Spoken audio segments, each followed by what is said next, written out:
Daniel, first things first, the win last week over Wasps. Grit was the word Geordie used, which was an interesting word from a former fullback. Out there in the middle, the conditions aside, what was that game like? It was a little bit of an odd game in some ways. Why was it odd, Sam? There wasn't much to it, without being rude. There was mauling and scrums. What do you want? Yeah, it was a bit. I think the weather played a big part in the condition, in the outcome of the game last week, or the how the game was played. It was windy, so I say there wasn't. I mean, I think first off we struggled to get our line out. We lost a lot of line out ball, which obviously limits the amount of sort of set piece possession you can have, which limits your attacking opportunities. But I think second half we made some corrections. We got ourselves going. Forward pack got a more going, which got a field position, which ended up getting us points. And defensively, we stepped up and so got the intercept try. It was a not exactly the world's most memorable game, but we'll take the victory. A forwards game. We spoke to Hanro post-match. He said it was one for the people with 1 to 8 on their back. While you're out there in those conditions, are you screaming at 9 and 10 not to kick it in every moment? Screaming at them to knock it on. Yes, calm down, please. No, he just say you got to play the conditions. You got to play territory a bit more probably because you're not going to be running it from your own goal line in those sort of because the odds are the chance of an error is higher in those sort of wet, windy conditions. So you've probably got to play a bit more field position and stuff like that. And forwards, even when it's 30 degrees outside, we want to go to work, which is mornings, rummage and that kind of stuff. And you get to do it the weekend. It's good. This week, obviously, the impact of last week's being felt. One in your good friend and offsider, Tom, who misses out. And above all, we lose a leader up there up front, which is disappointing for the side. Very much so. I think, Tom's obviously club captain for a reason. He's a good leader, and especially in those times when you have your international boys away, you need people to, as many sort of leaders as possible, and losing him this weekend is a blow.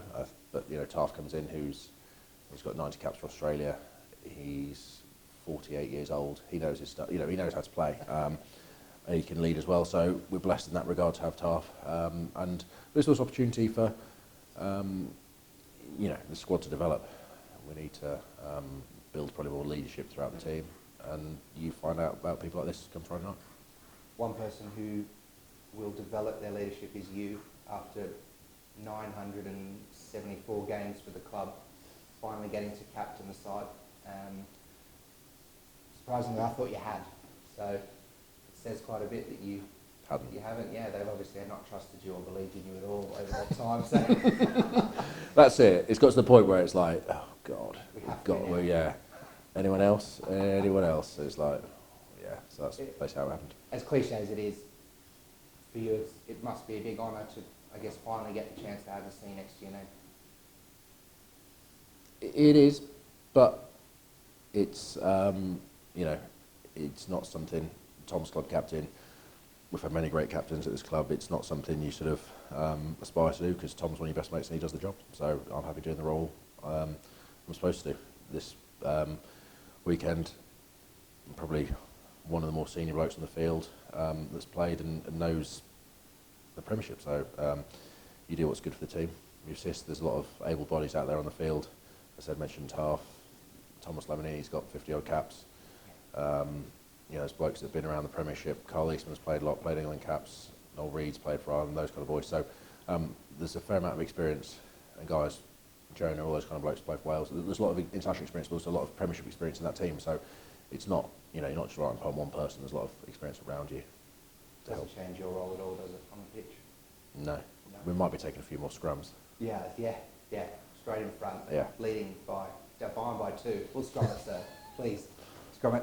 One bloke on the other side of the coin is Jack Van Poortvliet, who gets a first Prem start.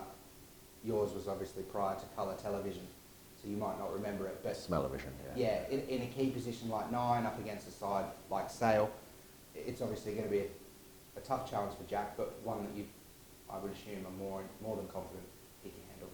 Yeah, I think he's in the team for a reason.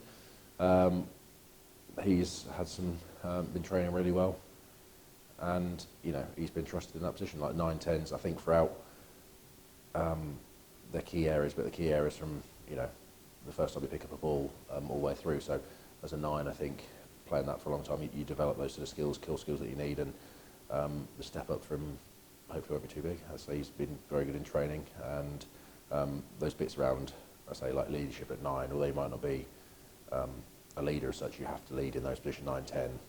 You have to lead, so they'll naturally come to him and we'll play. But you won't be listening to anything he says to you. His voice is a bit high. Finally, the camp itself, obviously, recent events in the last couple of months have had some people around the game suggest that things don't matter as much the rest of this season and in the position where the club is. It's very much the opposite feeling here, isn't it? There's still plenty of motivation and plenty of reason to want to obviously rise up the table, but whether or not the R word of relegation is off the table, there's still a lot to play for and a lot to do, isn't there? Yeah. You want me to say something on that? You know on it? Well, every game, when you play for a club like Leicester, a proud club like Leicester, you want to win every game. And whether there's, you want to talk about relegation or not, our job, all we ever sort of known as players, is to prep for the weekend. During the week, you spend your time prepping to win a game at the weekend, you go on the field, give yourself the best chance, and that's what we do. Regardless of whether you're first or last, I think that's what you're trained to do, and that's what we do. And it's irrelevant of where we are in the table or what's going on around us. Our job as professionals and as blokes that love playing rugby is to prep and try and win games, and that's what we do.